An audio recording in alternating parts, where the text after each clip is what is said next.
Meet Ali Banat, a friend of mine, a young Muslim born and raised in Sydney, Australia, who has lived quite a successful life.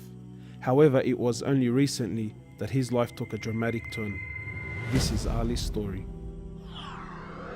Where are you at now with your life? What's happened to you? And at this point in my life, wallah, I've been gifted, alhamdulillah, by Allah, with cancer throughout my body, and I've changed my whole life to sort of helping people. Why do you call it a gift, Ali?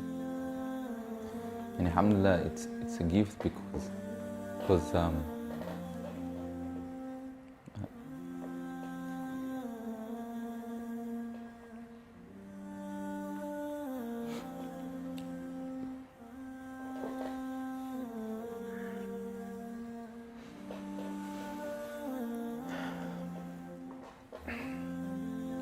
and it's a gift because Allah's given me a chance to change.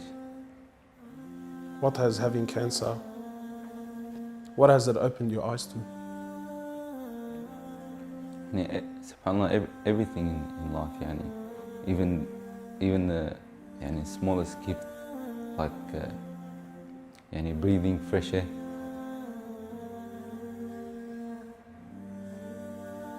Do you feel like you used to take that for granted before?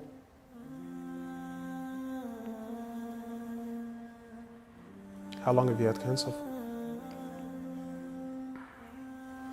4 months now. Ali was diagnosed with stage 4 cancer and given only 7 months to live. Upon finding the news, he immediately sold his successful business and was forced to reconsider the lavish lifestyle he was accustomed to. Everything was to change. Ali, what was your reaction when you came to know you had cancer?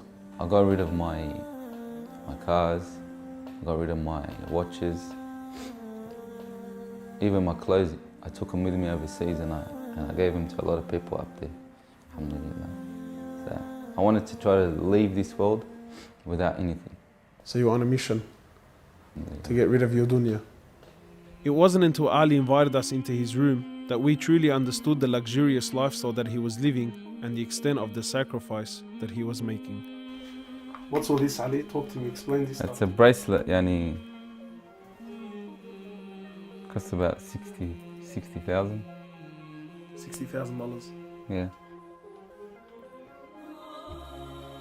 What do you have in these boxes, Ali? They're all my shoes, alhamdulillah. Louis Vuitton? All Louis Vuitton.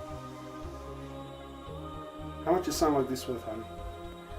They're probably about 1,300. How much you pay for that, Ali? About 700. Thongs. For a pair of thongs, yeah. So what's happening with the sunglasses here, Ali? I just like collecting different sunglasses. Yeah? I've got rid of a lot of them. I gave them to a couple of the brothers in Africa, alhamdulillah.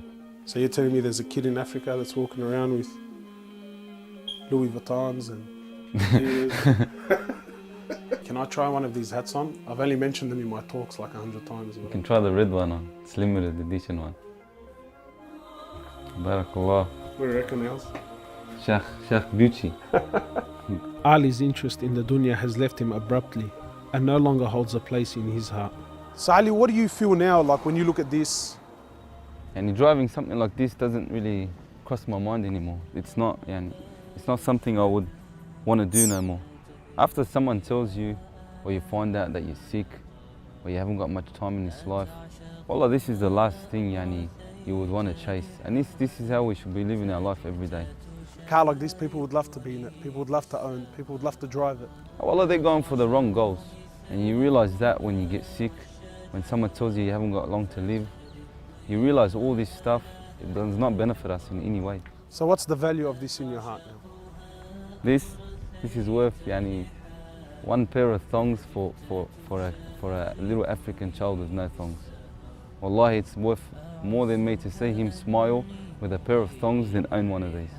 Wallah al-Azim. Ali has since dedicated the remainder of his life and wealth to helping those who are far less fortunate than him. After an emotional journey to Africa, Ali has established a charity titled Muslims Around the World Project. The organization wasted no time in the construction of a masjid and a school in Africa to serve as an ongoing charity for him when he finally has to depart this world.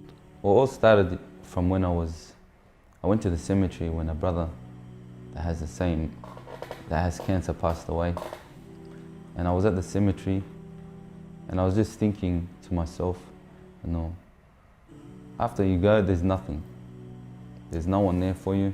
No mother, no father, no brother, no sister, except for your deeds. And even your money is not going to be there for you. So the only thing that's going to be there for you is a sadaqah. And that's the only thing that's going to help you gradually through your time in the grave till you get to the ultimate destination.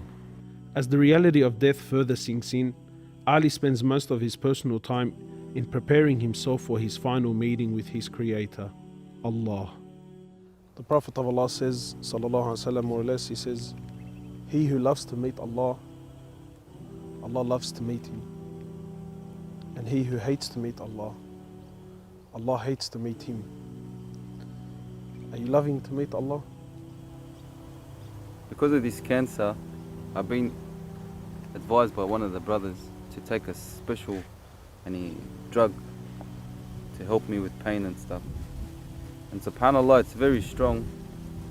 I took a bit too much and I came into a whole different world within not knowing where I was, and it was very hard for me. And subhanAllah, I actually seen things I've never seen before. And my family were there all standing around me, and I was pointing up and I was saying, Ya Allah, take me. And it was that beautiful what I was seeing, I just wanted to go. And the next day, subhanAllah, I woke up and I was upset that Allah didn't take me.